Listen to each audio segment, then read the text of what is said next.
Hello dear, कैसे हैं आप लोग।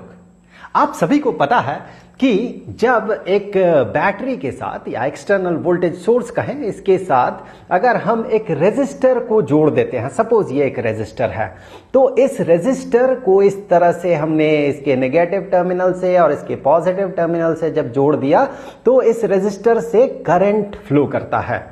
ये करंट डिपेंड करता है इसके दो टर्मिनल्स पे कितना पोटेंशियल डिफरेंस है और इसमें कितना रेजिस्टेंस है। इन दोनों पे ये करंट डिपेंड करता है। जैसे कि ओम्स लॉ से हमें पता है कि वो जो पोटेंशियल डिफरेंस है V, वो प्रोपोर्शनल होता है करंट पे। जितना पोटेंशियल डिफरेंस होगा उसमें उतना ज्यादा करंट होगा। तो इस प्रोपोर्शनलिटी साइन को अगर हम हटाते हैं, इक्वालिटी साइन लाते हैं, तो यहां पर हमें कांस्टेंट ऑफ प्रोपोर्शनलिटी इंट्रोड्यूस करना होता है। तो हम कहते हैं potential difference is equal to R, वो कांस्टेंट ऑफ प्रोपोर्शनलिटी, जिसे उस रेजिस्टर का रेजिस्टेंस कहा जाता है, रेजिस्टेंस इनटू करंट। तो फिर करंट के लिए हम एक्सप्रेशन क्या लिखेंगे? पोटेंशियल डिफरेंस, उस रेजिस्टर के दोनों टर्मिनल के बीच का पोटेंशियल डिफरेंस डिवाइडेड बाय उसका रेजिस्टेंस।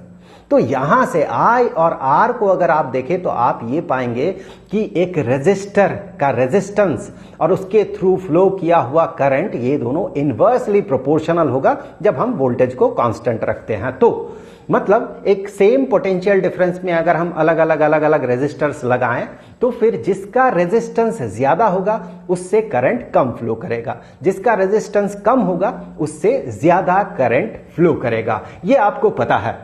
और आपको यह भी पता होगा कि इसी चीज को अगर हम दूसरे तरीके से लिखें, I is proportional to V, फिर प्रोपोर्शनलिटी साइन को हटाएं तो फिर हमें कांस्टेंट ऑफ प्रोपोर्शनलिटी इंट्रोड्यूस करना होगा। यहां पर उसे G से रिप्रेजेंट किया जाता है और उसे कहा जाता है उस रेजिस्टर का कंडक्टेंस। तो इन दो तरीके से हम इस चीज को देख सकते हैं। आप देखें, कंडक्टेंस और रेजिस्टेंस एक दूसरे पे इनवर्सली प्रोपोर्शनल है, हमें कहना चाहिए एक दूसरे का रेसिप्रोकल है। अभी आते हैं थोड़ा सा टेक्निकल टर्म में कि ये रेजिस्टर जो हमने देखा, रेजिस्टेंस बढ़ने से जो करंट घटता है, इसके पीछे रीजन क्या है? करंट किन चीजों पे डिपेंड करता है, किन किन फैक्टर्स पे करंट डिपेंड करता है। तो सपोज मान ले ये एक रेजिस्टर है, इस रेजिस्टर को हमने क्या किया, हमने एक बैटरी के साथ जोड़ दिया। चलिए, कुछ लोग कहेंगे ये तो सेल है, आप बैटरी कह रहे हैं, लेकिन इस तरह की चीजों पे बॉदर ना करें। अगर आप फिजिक्स पढ़ रहे हैं तो इन सब चीजों पे बॉदर ना करें। तो हमने एक बैटरी के साथ इसे जोड़ दिया, तो इसके अक्रॉस जो पोटेंशियल डिफरेंस है वो पोटेंशियल डिफरेंस V है, हम मान लेते हैं। यहां पर देखिए V है, वही V पोटेंशियल डिफरेंस है। यहां पर वो जो पोटेंशियल डिफरेंस है, वो पोटेंशियल डिफरेंस क्या क्रिएट करेगा? वो अंदर इस डायरेक्शन में इलेक्ट्रिक फील्ड क्रिएट करेगा। वो इलेक्ट्रिक फील्ड क्या करेगा?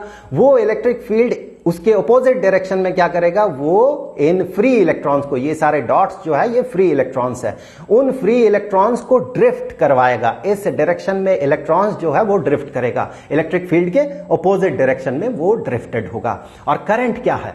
करंट है, कहीं पर भी आप एक क्रॉस सेक्शन कंसीडर करें, तो यहां पर हमने एक क्रॉस सेक्शन कंसीडर किया, यहां पर हमने एक इमेजिनरी क्रॉस सेक्शन हमने कंसीडर किया। तो यूनिट टाइम में, एक सेकंड में मान ले आप, यूनिट टाइम में दैट मीन एक सेकंड में कितना चार्ज उससे क्रॉस कर रहा है वही होगा उस पे जितना करंट है, वो वही है उसमें कितना करंट है वो। अब ये जो करंट है, ये करंट देखिए किन फैक्टर्स पे डिपेंड कर रहा है। सबसे पहले देखिए, आपको यहां पर V डिवाइडेड बाय L मिलेगा, V divided by L। V divided by L क्या है? V डिवाइडेड बाय L है यहां पर कितना इलेक्ट्रिक फील्ड जनरेट हो रहा है, क्रिएट हो रहा है। L क्या है? L है इस कंडक्टर का लेंथ या रेजिस्टर, कुछ भी कह लें आप। तो इस रेजिस्टर का जो लेंथ है, ये लेंथ है L। तो V divided by L, V हो गया इन दोनों टर्मिनल के बीच का potential difference divided by L, ये वाला लेंथ, तो वो बताएगा अंदर कितना इलेक्ट्रिक फील्ड जनरेट होगा।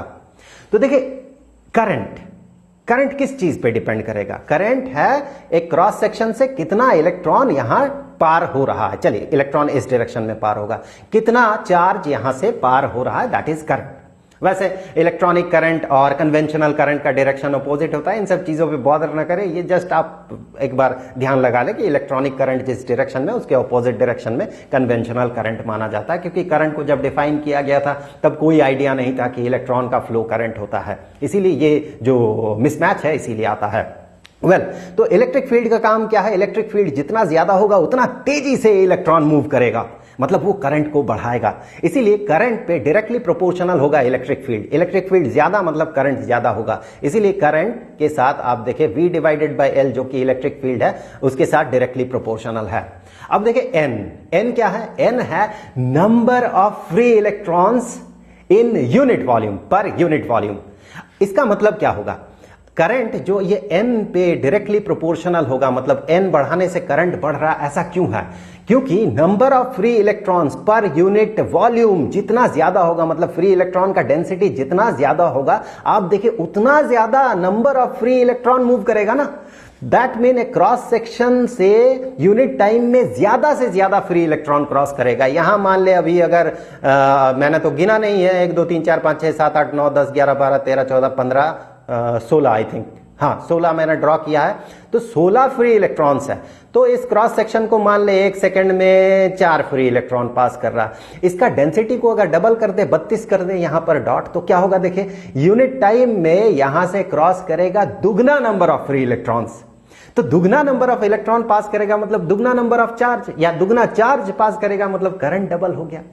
जो फ्री इलेक्ट्रॉन का डेंसिटी है ये जितना ज्यादा होगा करंट उतना ज्यादा होगा। अब यहां पर एक और टर्म है, देखिए ए, ये डिपेंड करेगा इस रेजिस्टर का जो क्रॉस सेक्शनल एरिया है उस पर। क्यों डिपेंड करेगा उस पर? क्योंकि देखिए ये रेजिस्टर का क्रॉस सेक्शन है, मान ले इतना क्रॉस सेक्शन है, तो इतना क्रॉस सेक्शन के कारण इतना एरिया, क्रॉस सेक्शनल एरिया के कारण अब देखिए एक इतना सा क्रॉस सेक्शन से जितना इलेक्ट्रॉन पास हो रहा है उसे आप इमेजिन कर ले।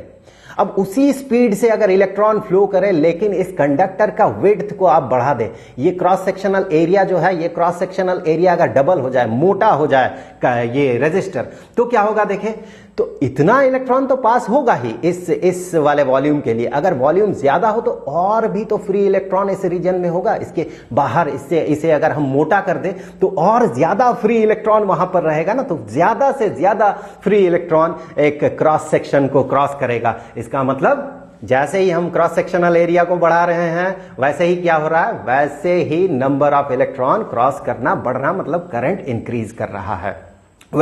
अब देखिए एक टर्म है ई 2 बार अपीयर कर रहा है। ई है एलिमेंट्री चार्ज, एक इलेक्ट्रॉन में जितना चार्ज होता है उसका पॉजिटिव वैल्यू। ओके, एक इलेक्ट्रॉन में जितना चार्ज होता है, तो ई 2 बार क्यों अपीयर कर रहा है? 2 बार अपीयर करने का मतलब एक ई बता रहा है कि इलेक्ट्रॉन में चार्ज कितना है, वो क्या डिसाइड करेगा? चार्ज कितना है वो क्या डिसाइड कर रहा? फर्स्ट फैक्टर क्या है कि इलेक्ट्रॉन में चार्ज जितना ज्यादा है, ये जो इलेक्ट्रिक फील्ड बन रहा है उस इलेक्ट्रिक फील्ड के लिए उस पे लगा हुआ फोर्स उतना ज्यादा होगा, क्योंकि एक बॉडी, चार्ज बॉडी पे फोर्स कितना लगता है? उस जगह का इलेक्ट्रिक फील्ड इनटू उसमें कितना चार्ज है। दैट मीन उसमें फोर्स, उन इलेक्ट्रॉन्स में फोर्स ज्यादा लग रहा है। अगर इलेक्ट्रॉन में चार्ज डबल होता तो उस पर डबल फोर्स लगता उन इलेक्ट्रॉन्स पे। अब डबल फोर्स लगता मतलब उसमें ड्रिफ्टिंग जो है वो भी ज्यादा होता। डबल फोर्स लगाएंगे तो ड्रिफ्टिंग ज्यादा हो जाएगा, डबल हो जाएगा, तो वो ज्यादा तेजी से मूव करता। इसीलिए आपको एक ई यहां पर मिल रहा है। दूसरा ई क्या मिल रहा है कि देखे करंट क्या है? करंट नंबर ऑफ इलेक्ट्रॉन का पास होना नहीं है, चार्ज का पास होना। एक क्रॉस सेक्शन से कितना चार्ज पास हो रहा है। तो इलेक्ट्रॉन का चार्ज अगर दुगना होता तो सेम नंबर ऑफ इलेक्ट्रॉन भी अगर पास होता, अगर चार्ज उसका दुगना होता तो अमाउंट ऑफ चार्ज डबल हो जाता। आप सोचिए अगर इस क्रॉस सेक्शन को 4 इलेक्ट्रॉन पास कर रहा, उसका जितना भी चार्ज है वो 1.6 इंटू 10⁻⁻⁹ कूलम नेगेटिव चार्ज के, नेगेटिव साइन के साथ। तो अगर वो डबल होता तो आप सोचिए वही 4 ही इलेक्ट्रॉन पास होता, लेकिन चार्ज डबल पास होता। ठीक है, तो इसीलिए 2 बार ई अपीयर कर रहा, वो 2 बार फैक्टर 2 बार करंट में फैक्टर का काम कर रहा। सो इसीलिए I is proportional to E squared. एक तो बता रहा, एक ई बता रहा कि उसमें कितना फोर्स लगेगा, ई का वैल्यू ज्यादा होता तो ज्यादा फोर्स लगता, और दूसरा बता रहा है कि वो चार्ज जो है वो चार्ज कितना पास होगा, इसके लिए ई 2 बार है। अब देखिए यहां पर डिनोमिनेटर में m है मास ऑफ इलेक्ट्रॉन, इलेक्ट्रॉन का मास कितना है। अब देखिए अगर इलेक्ट्रॉन का मास डबल होता तो इसमें जो फोर्स लग रहा उस फोर्स के कारण एक्सीलरेशन आधा हो जाता। अब फिर से सोचें, मास अगर डबल होता तो सेम फोर्स के लिए एक्सीलरेशन आधा हो जाता। एक्सीलरेशन आधा हो जाता मतलब ड्रिफ्ट जो कर रहा है उसका स्पीड, एवरेज स्पीड जो है वो कम हो जाता, मतलब करंट कम हो जाता। मास बढ़ाने से, मास अगर इलेक्ट्रॉन का डबल होता तो करंट आधा हो जाता। दैट्स व्हाई ये मास ऑफ इलेक्ट्रॉन डिनोमिनेटर में अपीयर कर रहा है, करंट के साथ वो इनवर्सली प्रोपोर्शनल है। अब देखिए बहुत इंपॉर्टेंट टर्म है tau. Tau is relaxation time. In reality आप गौर करें अगर, तो यहां पर इलेक्ट्रिक फील्ड सेटअप हो रहा है, कांस्टेंट इलेक्ट्रिक फील्ड सेटअप होता है। तो ये जो फ्री इलेक्ट्रॉन्स है इसे कंटिन्यूअसली एक्सीलरेट करना चाहिए था, यहां से लेके यहां तक, एक टर्मिनल से लेके दूसरे टर्मिनल तक इसे कंटिन्यूअसली एक्सीलरेट करना था। लेकिन अगर ऐसा होता तो ड्रिफ्ट वेलोसिटी का कॉन्सेप्ट ही नहीं आता। ड्रिफ्ट वेलोसिटी क्या है? Average velocity. इसका कॉन्सेप्ट का जरूरत क्यों पड़ा? क्योंकि देखें इन रियलिटी होता क्या है, ये जो फ्री इलेक्ट्रॉन है ये किसी न किसी एटम से बाहर निकला है, क्योंकि वो इस क्रिस्टल में ये जो एटम्स है इन इलेक्ट्रॉन्स को बहुत इजीली डोनेट कर देता है। ये इलेक्ट्रॉन बहुत इजीली फ्री हो जाता है उस एटम से। तो वो सारे एटम्स जो है वो पॉजिटिवली चार्ज हो जाता है, वो आयन बन जाता है क्योंकि वो इलेक्ट्रॉन को डोनेट कर देता है। अब वो इलेक्ट्रॉन ड्रिफ्ट होते होते जाते जाते देखें, अभी मान ले ये रुका हुआ है, रुका तो बेसिकली होता नहीं है, ये रैंडम डायरेक्शन में एक रैंडम स्पीड से मूव करता है ड्यू टू थर्मल एनर्जी, और उसका अगर एवरेज वेलोसिटी पता करें तो फिर वो एवरेज वेलोसिटी 0 आता है। इसीलिए फॉर कन्वीनियंट हम ये मान रहे हैं कि ये इलेक्ट्रॉन्स मान ले रुका हुआ है। अब देखें ये क्या होता है, जैसे ही इलेक्ट्रिक फील्ड सेटअप होता है इधर से इधर तो ये मूव करता है, एक्सीलरेटेड होता है, लेकिन बहुत दूर एक्सीलरेट हो नहीं पाता है। कुछ दूर जाने के बाद कोई ना कोई आयन उसे एब्जॉर्ब कर लेता है। तो एब्जॉर्ब करने से होता क्या है कि इसमें जो भी काइनेटिक एनर्जी बना था, जो भी स्पीड बना था, स्पीड तो 0 हो जाता है, वो एब्जॉर्ब कर लेता है। भले यहां से लेके ये फ्री इलेक्ट्रॉन यहां तक एक्सीलरेट करे, फिर यहां पर उसे किसी ने एब्जॉर्ब कर लिया, कोई आयन ने एब्जॉर्ब कर लिया। एब्जॉर्ब करते साथ उसका वेलोसिटी क्या हो गया? 0 हो गया। जबकि वो एक्सीलरेट होकर बहुत वेलोसिटी गेन किया था, अब वो 0 हो गया। उसका मोमेंटम जो है, वो जो आयन है वो आयन उस मोमेंटम को ले लेता है, वो इलेक्ट्रॉन का मोमेंटम वो एब्जॉर्ब कर लेता है और वो और तेजी से वाइब्रेट करने लगता है। और तेजी से वाइब्रेट करने का मतलब है टेम्परेचर बढ़ गया है। इसीलिए तो जब रेजिस्टर से करंट फ्लो होता है तो वो गर्म हो जाता है। क्यों होता है? वही एक्सीलरेटेड इलेक्ट्रॉन को काफी तेज स्पीड होने के बाद उसे एब्जॉर्ब कर लेता है आयन, और एब्जॉर्ब करते साथ क्या होता है, वो ज्यादा वाइब्रेट करता है, जिसे कि हम कहते हैं उसका टेम्परेचर बढ़ गया। और वो अगर ज्यादा वाइब्रेट करेगा, एक आयन पॉजिटिव चार्ज ज्यादा वाइब्रेट कर रहा है, बड़ा तेजी से वाइब्रेट कर रहा, मतलब एक चार्ज वाइब्रेट कर रहा, मतलब वो इलेक्ट्रोमैग्नेटिक रेडिएशन जो है वो रेडिएट करता है। जितना तेजी से वो वाइब्रेट करेगा उतना हाई फ्रीक्वेंसी का इलेक्ट्रोमैग्नेटिक रेडिएशन, मतलब हाई एनर्जी का इलेक्ट्रोमैग्नेटिक रेडिएशन वो रेडिएट करेगा। और हम जब उसे ऑब्जर्व करेंगे हम कहेंगे गर्म हो गया, वो काफी गर्म हो गया, काफी गर्म हो गया। तो अब इलेक्ट्रॉन के सेंस में देखें, ये इलेक्ट्रॉन जो कि एक्सीलरेटेड हुआ उसे अब्सॉर्ब कर लिया किसी ने, रुक गया, फिर वो वहां से निकल के एक्सीलरेटेड हुआ, फिर कुछ दूर जाके रुक गया, फिर गया, फिर रुका, फिर गया, फिर रुका। तो आप देखिए यहां पर जो टाइम, एवरेज टाइम जो वहां निकल के अब्सॉर्ब्ड होने तक का जो एवरेज टाइम है उसे रिलैक्सेशन टाइम कहा जाता है, जिसे टाउ से डिनोट किया जाता है। अभी आप एक प्रैक्टिकली सोचिए, आप सोचिए कि एक ट्रैक में आप दौड़ रहे हैं, आपका अपना एक एक्सीलरेशन होगा, आप 0 से शुरू करेंगे, फिर बड़े तेजी से दौड़ने लगेंगे। आप सोचिए एक ट्रैक में आप दौड़ रहे हैं जहां पर बहुत करीब बहुत सारे गड्ढे हैं। आप दौड़ रहे हैं, 2 कदम दौड़े, गड्ढे में गिर गए, फिर गड्ढे से निकल के आप फिर 2 कदम दौड़े, फिर गड्ढे में गिर गए, फिर उठे, फिर 2 कदम दौड़े, गड्ढे में गिर गए। यही तो हो रहा है यहां पर, ये एब्जॉर्ब होना गड्ढे में गिरने के बराबर है। आप सोचिए, तो आपको 100 मीटर तय करने में कितना टाइम लगेगा आप इमेजिन कीजिए। अब आप सोचिए एक दूसरे ट्रैक में आप दौड़ रहे हैं, वहां पर गड्ढा दूर है, 100 मीटर में आपको 4 बार गड्ढा मिला, पहले केस में आपको 16 बार गड्ढा मिला था। तो आप 16 बार गिरे उठे गिरे उठे गिरे उठे गिरे उठे, इस तरह से आप थोड़ा सा एक्सीलरेट कर रहे गिर रहे, थोड़ा एक्सीलरेट कर रहे फिर गिर रहे, फिर शुरू से एक्सीलरेट कर रहे गिर रहे। लेकिन यहां पर आपको कम बार अगर गिरना पड़े तो देखिए ऐसे गए गिरे निकले गए गिरे, तो आपको कम मतलब इसमें क्या होगा, इस सिचुएशन में आप ज्यादा स्पीड गेन कर पाएंगे, आप 100 मीटर को कम समय में तय कर पाएंगे। आप इसे प्रैक्टिकली आप सोच के देखिए, आप इमेजिन कीजिए अगर ऐसा हुआ, अगर मोशन ऐसा हुआ ऐसा, और उसी एक्सीलरेशन से अगर ऐसा हुआ, तो फिर आप देखेंगे जहां पर वो गड्ढा कम है वहां आपको एवरेज टाइम कम लग रहा है।